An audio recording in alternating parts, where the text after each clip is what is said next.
حضرت علامہ و مولانا الحاج التمش رضا نعیمی، نعرہ تکبیر، نعرہ رسالت۔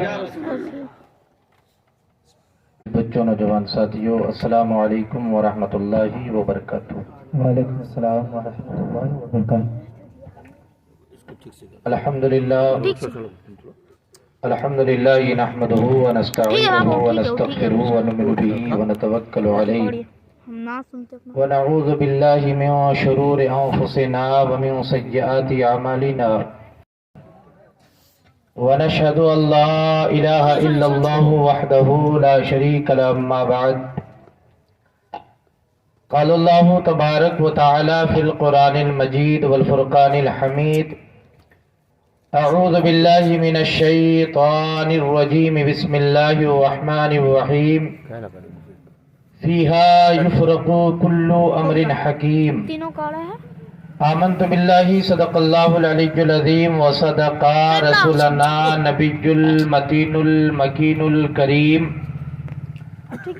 ونحن علی ذالک لمن الشاہدین والشاکرین والحمد للہ رب العالمین۔ کسی شاعر نے کہا ہے کہ گنبد خضرا کے دامن کی ہوا مانگی ہے، یا رسول اللہ گنبد خضرا کے دامن کی ہوا مانگی ہے، ہم نے مرنے کی مدینے میں دعا مانگی ہے۔ سبحان اللہ، واہ۔ اور زندگی مانگی کسی نے تو کسی نے جنت، زندگی مانگی کسی نے تو کسی نے جنت، ہم فقیروں نے مدینے کی قضا مانگی ہے۔ اور عاصم چشتی کہتے ہیں کہ اپنا انداز زمانے سے جدا رکھتے ہیں، اپنا انداز زمانے سے جدا رکھتے ہیں، ہم تو محبوب بھی محبوب خدا رکھتے ہیں۔ محترم حضرات، پہلی بار آپ کی دیار محبت میں میں بے وقار بھائی جناب جاوید پردان کی دعوت پر لبیک کہتے ہوئے حاضر ہو آیا ہوں، کیونکہ مجھے کٹیہار ضلع کے تلتا علاقے میں رہنا تھا۔ بہت مختصر وقت لے کر میں آپ کے پاس آیا ہوں، انشاءاللہ مجھ سے جو بھی ہوگا، جو پیغام، جو باتیں مجھ تک ہو پائیں گی، میں آپ تک پہنچانے کی کوشش کروں گا۔ تلاوت کردہ آیت مقدسہ کی روشنی میں کچھ گفتگو کروں، آئیے اس سے پہلے ہم اور آپ مل کر عقیدت اور محبت کے ساتھ اپنے آقا رحمت للعالمین، مراد المشتاقین، شفیع المذنبین، پیغمبر اعظم، لمبے لمبے ہاتھوں سے بھیک دینے والے مدنی آقا جناب احمد مجتبی محمد مصطفیٰ روح فدا صلی اللہ تعالی علیہ وسلم کی بارگاہ بےکس پناہ میں اپنے غلامی کا ثبوت دیتے ہوئے بآواز بلند درود پاک پڑھے، اللہم صلی علی سیدنا شفیعنا نبینا مولانا محمد بارک وسلم، صلو علیہ صلاۃ و سلام علیک یا رسول اللہ صلی اللہ تعالی علیہ وسلم۔ محترم حضرات، یہ مہینہ شعبان المعظم کا مہینہ ہے، اور آنے والی جو رات ہے وہ شعبان المعظم کی 15ویں تاریخ ہے، جسے شب بارات کہا جاتا ہے۔ شب کے معنی ہے رات کے، اور برات کے معنی ہے چھٹکارے کے۔ اب شب بارات کا معنی ہو گیا چھٹکارے کی رات۔ اب کس چیز سے چھٹکارا ملنے والی ہے؟ تو یقین جانیں، اگر ہم مسلمان ہیں، مومن ہیں، اور کل کی رات شب بیداری کر کے، اللہ کی عبادت کر کے، تسبیح و تحلیل کر کے، ذکر و اذکار کر کے، قرآن کی تلاوت کر کے، اگر ہم اللہ کی بارگاہ میں اپنے ہاتھ کو اٹھا کر دعا مانگ لیتے ہیں تو اللہ تبارک و تعالی ہمیں اور آپ کو جہنم سے چھٹکارا عطا فرما دیتا ہے۔ لیکن شرط یہ ہے کہ صرف رات کو جاگنا نہیں ہے، بلکہ رات کو جاگنے کے ساتھ ساتھ اللہ کی عبادت بھی کرنی ہے، ورنہ رات کو لوگ کھیل کود میں گزار دیتے ہیں، جاگ کر شادی بیاہ میں ناچ گانے میں گزار دیتے ہیں، بعض لوگ پوری رات موبائل کے استعمال میں گزار دیتے ہیں۔ تو کل کی جو رات آنے والی ہے وہ جاگنے کی نہیں ہے، بلکہ جاگ کر اللہ کی عبادت کرنے کی رات ہے۔ اور یقین جانیں، شعبان المعظم کی فضیلت کا اندازہ آپ اس سے لگا سکتے ہیں کہ رمضان کے مہینے کے علاوہ اللہ کے نبی صلی اللہ تعالی علیہ وسلم جس مہینے میں کثرت سے روزہ رکھتے تھے وہ شعبان المعظم کا مہینہ ہوا کرتا تھا۔ اور میں نے کتابوں میں پڑھا ہے کہ قبیلہ بنو کلب مدینے میں ایک قبیلہ ہے جس کے پاس سب سے زیادہ بکریاں ہوتی ہے. قبیلہ بنو کلب کے بکریوں کے جسم میں جتنے بال ہوتے ہیں اللہ تبارک و تعالی اس سے زیادہ اپنے بندوں کی مغفرت فرما دیتا ہے. تو جب اتنی مبارک رات ہے تو ہمیں اور آپ کو اس رات میں جاگ کر اللہ کی عبادت کرنی چاہیے، قرآن پڑھنا چاہیے، تسبیح و تحلیل کرنی چاہیے، درود پاک کثرت سے پڑھنی چاہیے، کلمہ طیبہ کا ورد کرنا چاہیے. لیکن آج ہمارے ہاں کیا ماحول ہے؟ ہمارے ہاں ماحول یہ بن چکا ہے کہ شعبان المعظم کی 15ویں رات کو ہمارے یہاں اچھا لذیذ کھانا پکتا ہے، اچھا کھانا بنتا ہے، مسلمان پیٹ بھر کر کھا لیتا ہے اور راتوں کی طرح اس رات کو بھی خواب غفلت میں پڑ جاتا ہے. جبکہ ہمیں اور آپ کو چاہیے یہ تھا کہ اس رات ہم کم کھاتے اور اپنے محلے کی مسجد میں جا کر پوری رات اللہ کی عبادت کرتے، تسبیح و تحلیل کرتے، ذکر و اذکار میں پوری رات کو گزار دیتے. لیکن ہم ہاں کچھ نوجوان ملیں گے آپ کو کل کی رات جو آتش بازی کر رہے ہوں گے جس کی شریعت نے اجازت نہیں دی ہے. کچھ نوجوان ملیں گے آپ کو اس رات جو اپنی گاڑیوں میں تیل ڈال کر پوری رات اس قبرستان سے اس قبرستان، یہاں سے وہاں دوڑ کر صرف آوارہ گردی میں پوری رات کو گزار دیں گے. بلکہ ہاں قبرستان جانا درست ہے، لیکن صرف قبرستان میں جائیں اور ہم دوسری عبادت نہ کریں یہ ہمارے حق میں بہتر نہیں ہے. ہم اس رات جائیں اپنے ماں باپ کی قبر پہ فاتحہ پڑھیں، اپنے مسلمان بھائی بہنوں کی قبر پہ جا کر فاتحہ پڑھیں، یہ چیز درست ہے. لیکن صرف قبرستان ہی گھوما کریں اور پھر نماز جیسی عبادت میرے پاس نہ ہو، درود و سلام جیسی عبادت ہمارے پاس نہ ہو، تو یاد رکھیں یہ ساری چیزیں جو ہم دکھاوے کے لیے کر رہے ہوتے ہیں رب تبارک و تعالی ہمیں اور آپ کو اس کا اجر اور ثواب عطا نہیں فرماتا. اس لیے کل کی جو مبارک رات ہے، جو آنے والی رات ہوگی، ہمیں چاہیے کہ ہم اس رات کثرت سے نبی پر درود پڑھ لیا کریں. قرآن اگر پڑھنا جانتے قرآن کی تلاوت کر لیا کریں، اور اگر قرآن پڑھنا نہیں جانتے نا تو کم از کم قرآن کو کھول لیں مسجد میں بیٹھ کر اور قرآن کے ہر لائن پر ہر سطر پر انگلی رکھیں اور اللہ سے یہ کہیں مولا مجھے قرآن پڑھنا نہیں آتا ہے، مولا مجھے یہ بھی نہیں معلوم کہ تو نے قرآن کی اس آیت میں کس چیز کا حکم دیا ہے، لیکن مولا میرا ایمان ہے تم نے جو کہا ہے حق کہا ہے. یقین جانے اگر آپ قرآن کی ہر آیت پہ ہر لائن پہ انگلی رکھ کر اسے حق مان لیں گے اللہ تبارک و تعالی آپ کو اس کا بھی اجر اور ثواب عطا فرما دیتا ہے. اور میں نے کتابوں میں پڑھا ہے کچھ اللہ والے قبرستان سے گزر رہے تھے، اور جب قبرستان سے گزر رہے تھے نا تو ایک ایسی قبر تھی جس سے خوشبو بھی آ رہی تھی اور جس سے نور کے شعاع بھی اٹھ رہے تھے. اللہ والوں نے سوچا یہ انسان بڑا نیکوکار رہا ہوگا، اس نے اپنی پوری زندگی شریعت مطہرہ کے حساب سے زندگی گزاری ہوگی. اللہ والوں نے اس شخص کے حالات کو پتہ کرنے کے لیے جب گاؤں میں گیا اور کہا ذرا یہ بتاؤ جس کی قبر ہے وہ انسان کیسا تھا؟ تو محلے کے لوگوں نے کہا ہمیں تو نہیں معلوم لیکن اس کی بیوہ اس کی بیوی زندہ ہے، جاؤ ذرا اس مرنے والے اس قبر والے کی حالات اس سے پوچھ لو. جب وہ اللہ والے گئے نا تو اس کی بیوہ اس کی بیوی ضعیفہ ہو چکی تھی، کمزور ہو چکی تھی. اللہ والوں نے علیک صلی کیا، سلام جواب ہوئے، کہا اے اللہ کی بندی ذرا یہ بتاؤ تیرے شوہر کا وہ کون سا عمل ہے جس کی وجہ سے اللہ نے اس کی قبر کو اتنا روشن کر دیا ہے، جس کی وجہ سے اللہ تبارک و تعالیٰ نے اس کی قبر کو نور کی شعاعوں سے بھر دیا ہے.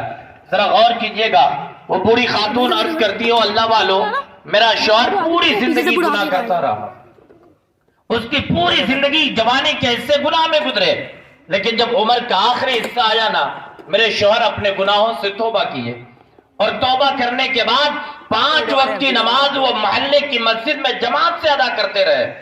لیکن کچھ دن کے بعد جب وہ نماز سے یہ فجر کی نماز پڑھ کر گھر لوٹتے نا تو میرے شوہر زار و قطار رونے لگتے.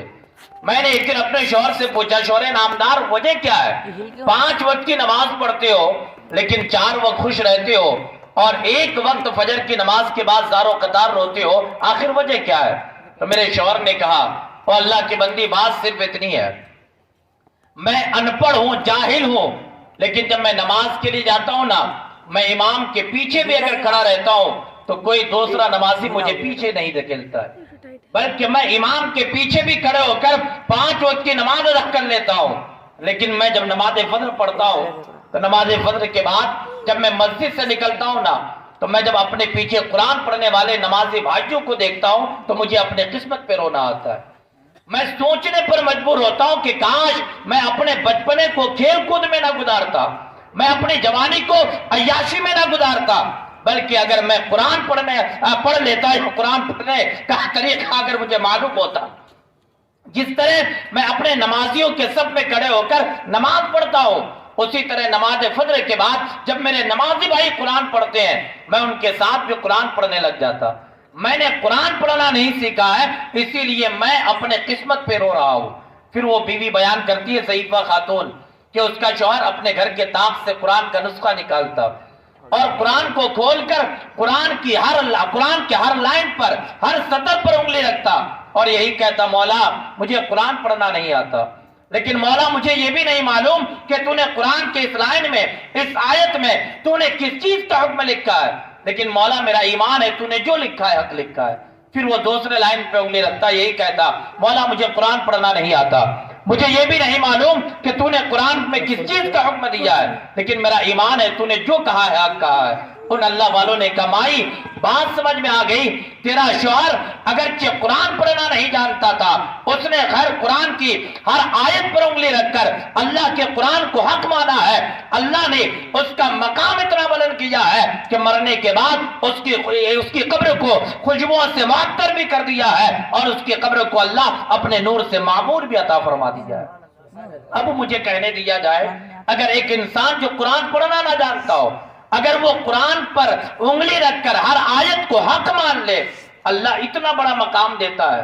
اب وہ مسلمان جو قرآن پڑھ لے, وہ مسلمان جو قرآن کی تلاوت کر لے, وہ مسلمان جو قرآن کے احکامات پہ عمل کر لے, اللہ تبارک و تعالیٰ اس مسلمان کو کتنا بڑا اجر اور ثواب عطا فرمائے گا. اس لیے اگر قرآن پڑھنا جانتے ہیں, کل کی رات آپ اس سے گھومنے سے, آتش بازی, چوک چوراہے, آوارہ گردی سے بہتر یہ ہے کہ اپنے مسجد میں بیٹھ جائیں اور اللہ کے قرآن کی تلاوت میں اپنے آپ کو مصروف کر لیں. اور دوسری چیز, کیونکہ شعبان المعظم کے مہینے کے بارے میں اللہ کے نبی صلی اللہ تعالی علیہ وسلم بیان فرماتے ہیں الشعبان شہری والرمضان شہر اللہ. نبی فرماتے ہیں کہ شعبان یہ میرا مہینہ ہے اور رمضان اللہ کے مہینوں میں سے ایک مہینہ ہے. ذرا غور کریں, نبی کا فرمانا کہ شعبان یہ میرا مہینہ ہے. جب شعبان میرے نبی کا مہینہ ہے تو پھر ہمیں اپنے نبی کے مہینے میں اپنے نبی پر کثرت سے درود بھی پڑھ لینا چاہیے.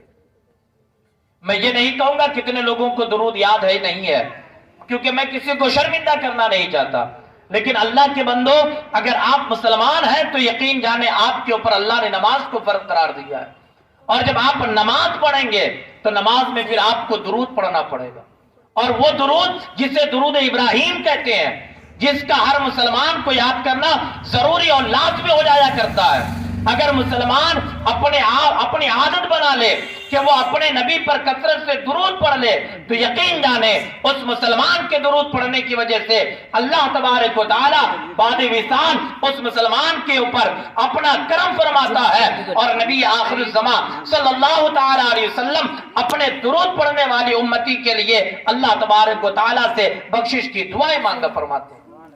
اس لیے ہم آج لوگ اختلاف کرتے ہیں, کوئی کہتا ہے درود پڑھنا چاہیے, کوئی کہتا ہے نہ پڑھنا چاہیے, کوئی کہتا ہے درود بیٹھ کر پڑھنا چاہیے, کوئی کہتا ہے کھڑے ہو کر پڑھنا چاہیے. ہم اہل سنت والجماعت کا عقیدہ ہے اگر ہم مسلمان ہیں, اگر موقع بیٹھ کر پڑھنے کا ہو بیٹھ کر پڑھیں, موقع کھڑے ہو کر پڑھنے کا ہو کھڑے ہو کر پڑھے.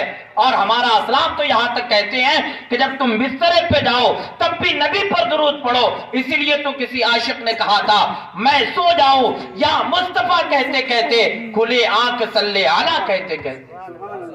اور یاد رکھیں بہت آسان ایک مثال سے آپ سمجھیں کہ درود پڑھنے کا ہمیں اور آپ کو فائدہ کیا ہوتا ہے. دیکھیں دنیا میں اللہ تبارک و تعالیٰ نے دو طرح کی مکھیاں پیدا فرمائی ہے, ذرا توجہ کیجئے گا. ایک وہ مکھی ہے جو دن میں کبھی ہمارے کپڑے میں بیٹھتی ہے, کبھی کھانے میں بیٹھتی ہے, کبھی ہمارے جسم میں بیٹھتی ہے. ایک مکھی وہ ہے جو دن میں رہتی ہے, اس مکھی سے نہ ہمیں کوئی فائدہ ہے نہ نقصان ہے, لیکن جب وہ مکھی مر جاتی ہے نا اللہ اس مکھی کو جہنم میں ڈال دیتا ہے. اور دوسری مکھی جسے ہم اور آپ شہد کی مکھی کہتے ہیں, اور اس شہد کی مکھی سے ہمیں فائدہ بھی ہے اور شہد کی مکھی سے ہمیں نقصان بھی ہے۔ فائدہ کیا ہے؟ فائدہ یہ ہے کہ شہد کی مکھی کو اگر اس کے گھر سے، اس کی چھتی سے بھگا دی جائے تو ہم اس سے شہد نکال کر اپنی ضروریات پوری کرتے ہیں۔ اور نقصان کیا ہے کہ اگر شہد کی مکھی ڈنک مار لے، کاٹ لے، ڈس لے تو ہمیں تکلیف ہوگی، آپ کو درد ہوگا۔ یقین مانے ایک وہ مکھی ہے جو دن میں رہتی ہے، نہ کوئی فائدہ نہ نقصان، مرنے کے بعد اللہ اسے جہنم میں ڈال دیتا ہے۔ اور دوسری مکھی شہد کی مکھی ہے جس سے ہمیں فائدہ بھی ہے، جس سے ہمیں نقصان بھی ہے، لیکن جب وہ مرتی ہے اللہ اسے جہنم میں نہیں بلکہ اسے جنت کا پروانہ عطا فرما دیتا ہے۔ آؤ رب کے محبوب کی بارگاہ میں، یا رسول اللہ جس مکھی سے کوئی فائدہ نہیں، کوئی نقصان نہیں، وہ جہنم میں، اور جس سے فائدہ بھی نقصان بھی وہ جنت میں۔ تو رب کے محبوب فرماتے میرے ماننے والوں، بات صرف اتنی ہے، جب صبح نمودار ہوتی ہے نا، شہد کی مکھی سب سے پہلے اللہ کی تسبیح بیان کرتی ہے، اور اللہ کی تسبیح بیان کرنے کے بعد جب وہ پھل یا پھول سے رس چوسنے کے لیے اپنے گھر کو چھوڑتی ہے، اپنے نبی پر درود پڑھتی ہے، پورے راستے میں درود پڑتی ہے، وہ کڑوا پھل ہو، تیتا پھل ہو، کوئی بھی پھل ہو، جب اس کا رس چوستی ہے پھر وہ نبی پر درود پڑتی ہے، اور اسی درود پڑتے ہوئے حالت میں وہ اپنے چھتے کی طرف لوٹتی ہے۔ رب کے محبوب فرماتی ہیں مجھ پر درود پڑھنے کی وجہ سے اللہ اس کے کڑوا رس میں بھی میٹھاس پیدا فرما دیتا ہے، اور مجھ پر درود پڑھنے کی وجہ سے اللہ تبارک و تعالی مرنے کے بعد شہد کی مکھی کو جنت کا پروانہ عطا فرما دیتا ہے۔ اب ذرا غور کریں، اگر آج کا بھی کوئی مسلمان اپنے نبی پر درود پڑھے، آج کا بھی کوئی مسلمان اگر اپنے نبی پر سلام پڑھے، تو یاد رکھو اگر ہم نبی پر سلام پڑھتے ہیں، اگر ہم نبی پر درود پڑھتے ہیں، تو نبی پر درود و سلام کی وجہ سے اللہ تبارک و تعالی ہمارا اور آپ کا ٹھکانہ جنت الفردوس میں عطا فرما دیتا ہے۔ اس لیے جو رات آنے والی ہے ہم اس رات نبی پر درود پڑھیں، اور اگر درود آپ کو یاد نہ ہونا اتنا صرف پڑھ لیں، صلو علی الحبیب صلی اللہ تعالی علیہ وسلم، آپ کو ایک درود کا ثواب مل جاتا ہے۔ لیکن اللہ کے بندوں سنیں، آج لوگ درود پڑھنے سے غافل ہیں۔ نوجوانوں میں آپ سے تھوڑی دیر مخاطب ہوں، آپ لوگوں کو درجنوں گانے یاد ہوتے ہیں، فلموں کے ڈائلاگ آپ کو یاد ہوتے ہیں، اگر یاد نہیں ہوتا تو اپنے نبی پر درود پڑھنا آپ کو یاد نہیں ہوتا۔ یہ ہماری قوم کی سچائی ہے، ہمیں درجنوں گیت درجنوں گانے یاد ہوں گے لیکن ہمیں نبی پر درود پڑھنا یاد نہیں تھا۔ لیکن سنیں، اگر آپ دیکھیں ہر انسان کے ساتھ اللہ نے دو فرشتوں کو متعین فرمایا ہے۔ اگر آپ نیک کام کرتے ہو نا تو یہ دائیں کاندھے کے فرشتے آپ کی نیکی کو لکھ لیتے ہیں، اور اگر آپ غلط کام کرتے ہو، گناہ والا کام کرتے ہو، تو بائیں ہاتھ کے فرشتے آپ کے گناہ کو لکھ لیتے ہیں۔ ذرا غور کیجئے گا، اگر نیک کام کریں گے دائیں کاندھے کا فرشتہ لکھے گا، گناہ کریں گے، بدکاریاں کریں گے، بائیں کاندھے کا فرشتہ لکھے گا۔ لیکن درود ایک ایسی عبادت ہے، جب آپ درود پڑھتے ہیں نا تو ان دونوں فرشتوں کو کام میں لگ جانا پڑتا ہے، اس لیے کہ جب درود پڑھتے ہیں ایک دفعہ اللہ تبارک و تعالی آپ کو 10 نیکی عطا فرماتا ہے، اور ایک بار درود پڑھنے کی وجہ سے اللہ تبارک و تعالی آپ کے نامہ اعمال سے 10 گناہوں کو مٹوا دیتا ہے۔ ایک بار درود پڑھیں گے یہ فرشتہ 10 نیکی لکھے گا، اور اسی درود کی وجہ سے بائیں ہاتھ کے فرشتے آپ کے 10 گناہوں کو مٹا دے گا۔ اس لیے نبی پر درود پڑھیں، کثرت سے کل کی رات اپنے نبی پر درود پڑھیں۔ اور دوسری چیز یہ بھی ہے کہ جب ہم پوری رات عبادت کر لیتے ہیں اور اپنے ہاتھوں کو جب دعا کے لیے اٹھاتے ہیں تو اللہ کی بارگاہ میں ہم اپنے لیے بھی دعا کریں اور سارے امت مسلمہ کے لیے دعا کریں۔ ایسا نہیں کہ صرف ہم اپنے لیے اور اپنے مرحومین کے لیے دعا کریں، نہیں، بلکہ ساری کائنات کے مسلمانوں کے لیے دعا کریں۔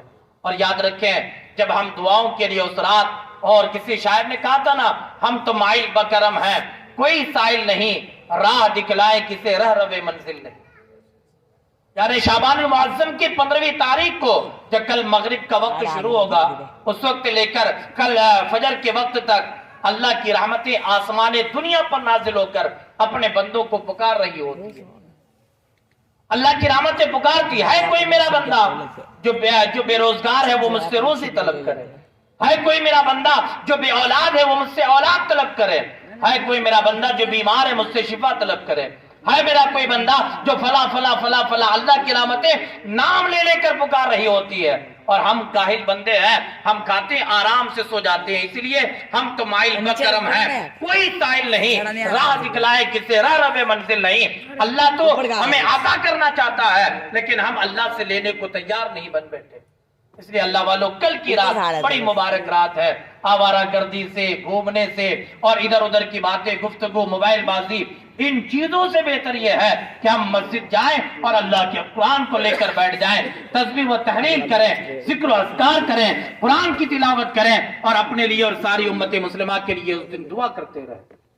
اور یہ بھی سن لیں، بڑی مبارک رات ہے، میں نے پہلے کہا قبیلہ بنو کلب کے بکریوں کے جسم میں جتنے بال ہوتے ہیں اللہ اس سے زیادہ اپنے بندوں کی مغفرت فرماتا ہے، لیکن ہاں کچھ ایسے لوگ ہیں جو اتنے کم نصیب ہیں کہ اللہ تبارک و تعالی اس رات میں اس بندے کی دعا قبول نہیں فرماتا ہے۔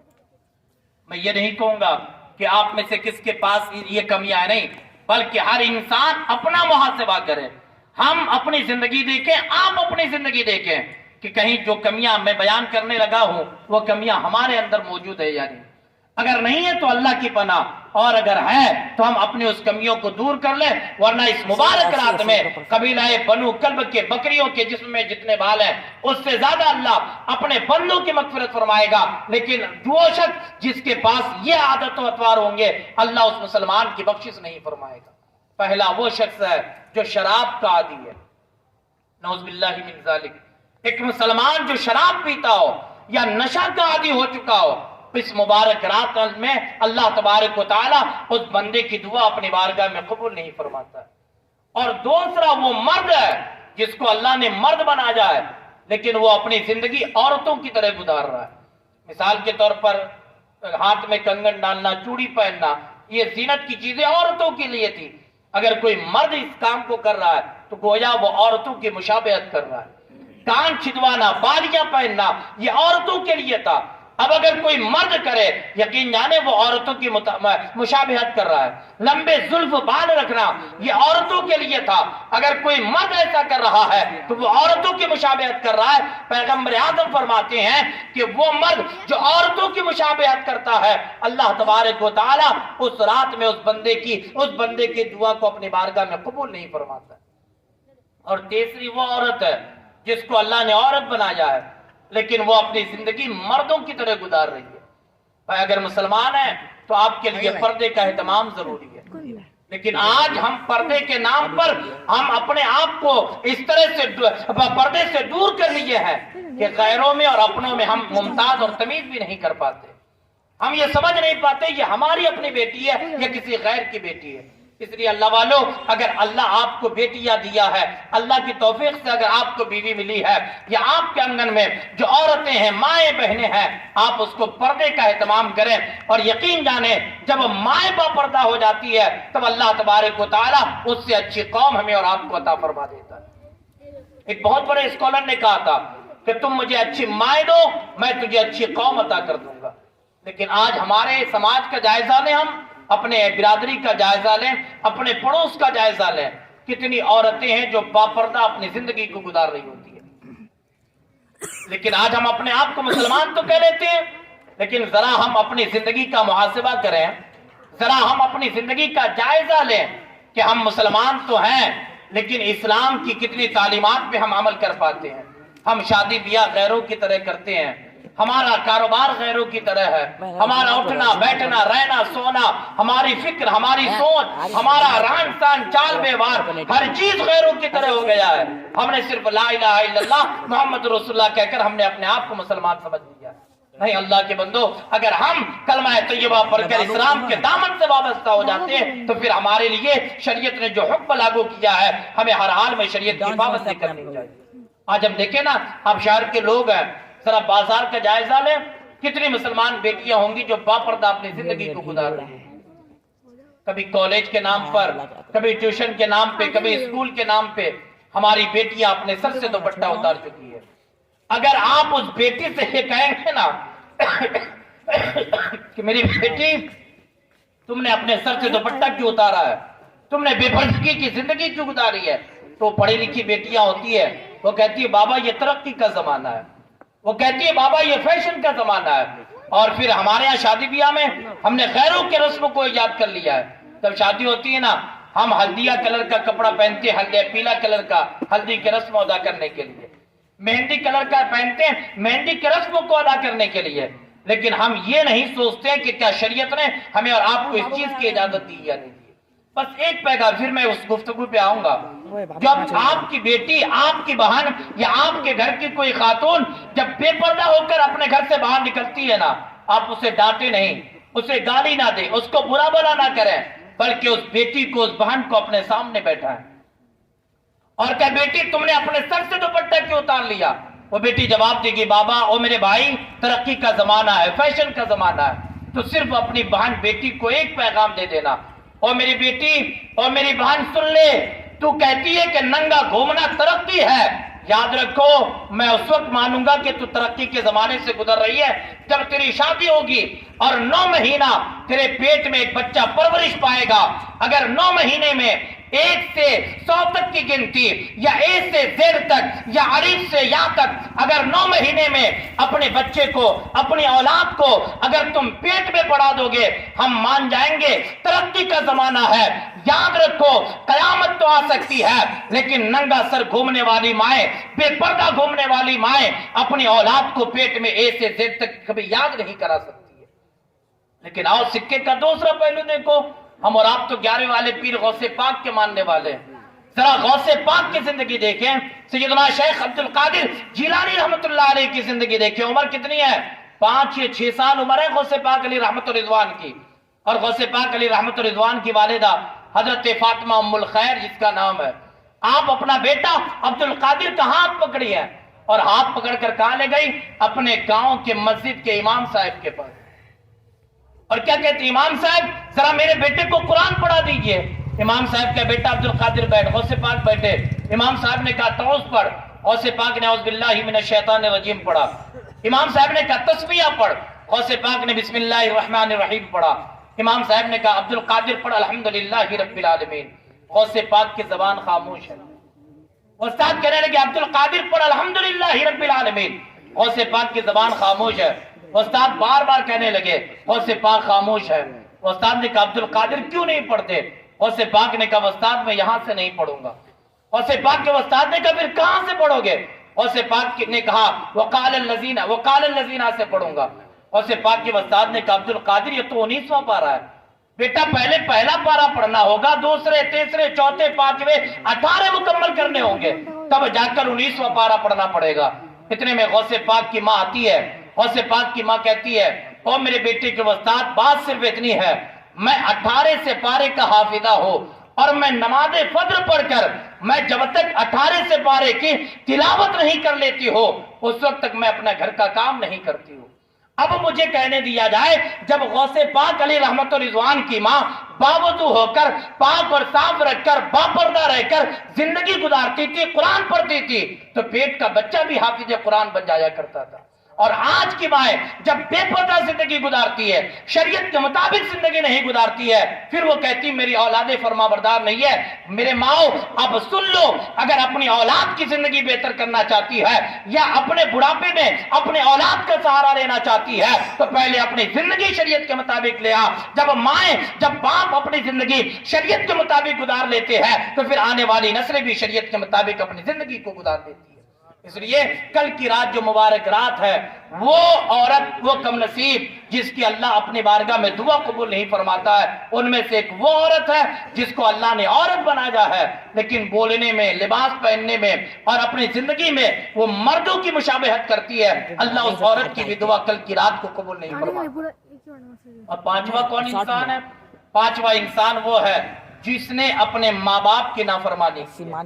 ذرا توجہ کیجئے گا, بہت نازک مرحلے سے گزر رہا ہوں. آج ہم جس سماج میں رہتے ہیں نا, ہم اور آپ اپنے ماں باپ کو نعوذ باللہ گالی دے رہے ہوتے ہیں. جب تک ہماری اولادیں چھوٹی رہتی ہے, جب تک وہ بالغ نہیں ہوتے ہیں, وہ اپنے باپ کو باپ کہتا, ماں کو ماں کہتا ہے. لیکن تھوڑی سی دولت اس کی جیب میں کیا آ جاتی ہے, پھر وہ اپنے ماں باپ کے اوقات کو تولنے لگتا ہے.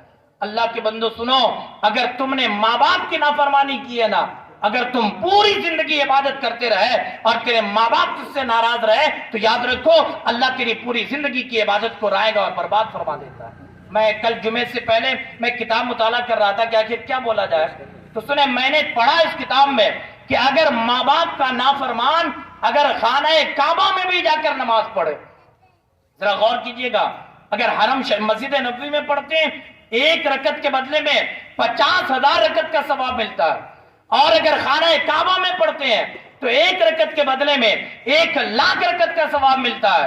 علماء بیان کرتے ہیں وہ بیٹا یا وہ بیٹی جس نے ماں باپ کی نافرمانی کی ہے، اگر وہ خانہ کعبہ میں بھی جا کر نماز پڑھتا ہے، اللہ نافرمان بیٹے کی یا بیٹی کی دعا اس کی نماز کو خانہ کعبہ سے بھی قبول نہیں فرماتا ہے۔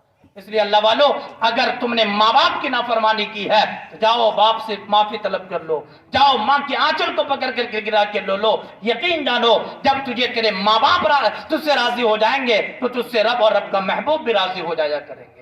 اس لیے اس چیز کا خیال کریں۔ اور چھٹا کون شخص ہے؟ چھٹا وہ شخص ہے جس نے حقوق العباد کا خیال نہ کیا۔ ذرا غور کریں، نماز اس نے زندگی بھر پڑھی، روزہ بھی رکھا، حج و زکات کی ہے، صدقہ و خیرات کیا، ہر کام کیا، لیکن اس نے اپنے بھائی کے حق کو ادا نہ کیا۔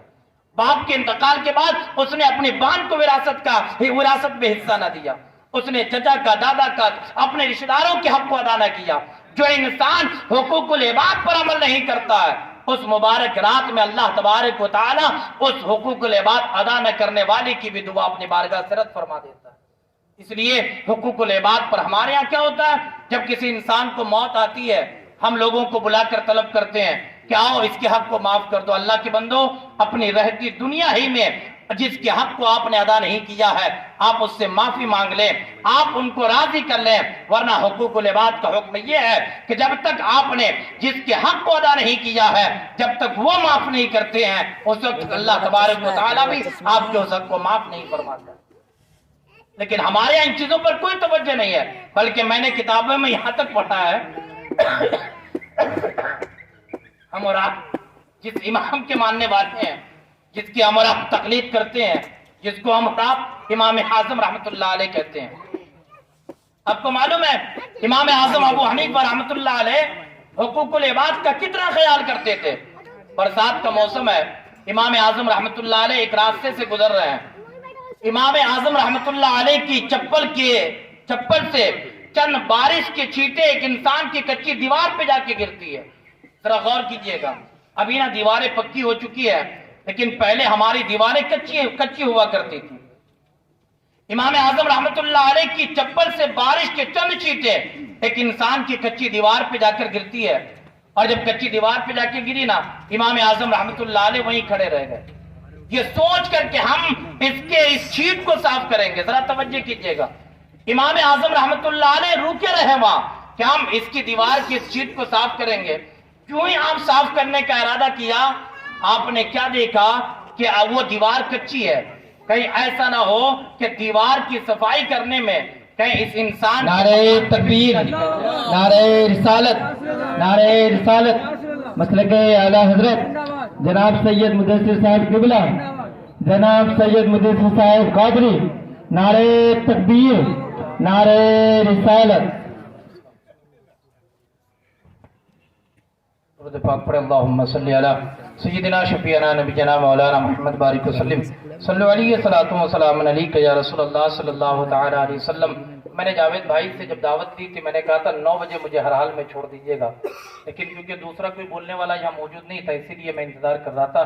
بس جو جملہ میں کہہ رہا تھا، امام اعظم رحمت اللہ علیہ حقوق العباد کا کتنا خیال کیے۔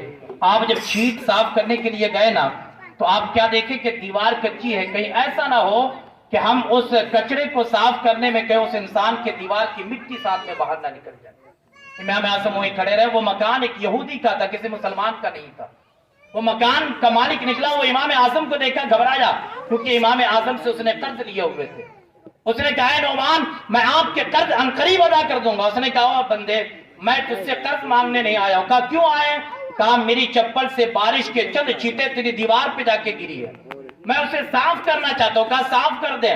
کہا میں یہ سوچ کر کھڑا ہوں کہ اگر میں اس کیچڑ کو، اس کچرے کو صاف کروں گا کہیں تیرے دیوار کی مٹی نہ نکل جائے۔ اور بروز قیامت اگر اللہ مجھ سے پوچھ لے گا کہ تم نے ایک انسان کی دیوار کی مٹی کو نکالا تھا، تو پھر اللہ تبارک و تعالیٰ کے سامنے ہم کون سا جواب پیش کر پائیں؟ ذرا غور کریں، ہمارے اسلاف کی زندگی یہ تھی کہ وہ حقوق العباد کا خیال کرتے تھے، لیکن ہماری زندگی کیا ہے؟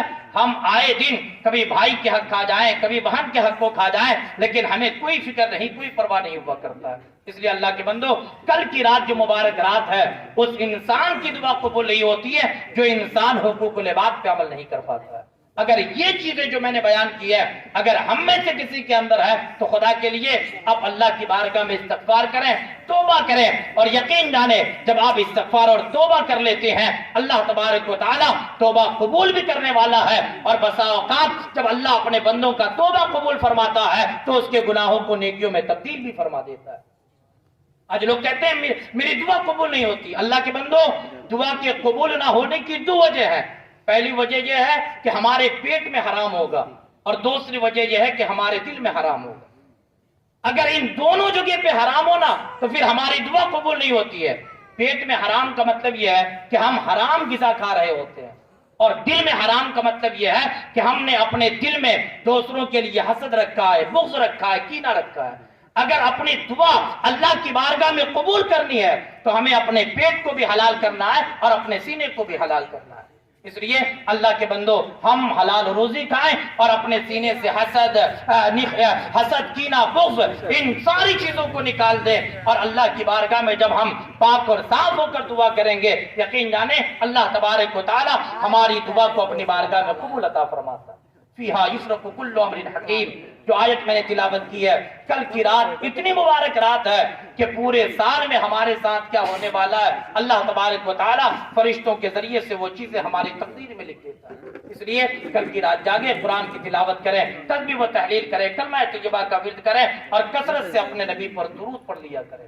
اللہ تبارک و تعالی جو باتیں ہم نے کہی ہے، اللہ پہلے مجھے پھر سارے مسلمانوں کو ان باتوں پہ عمل کی توفیق بخشے۔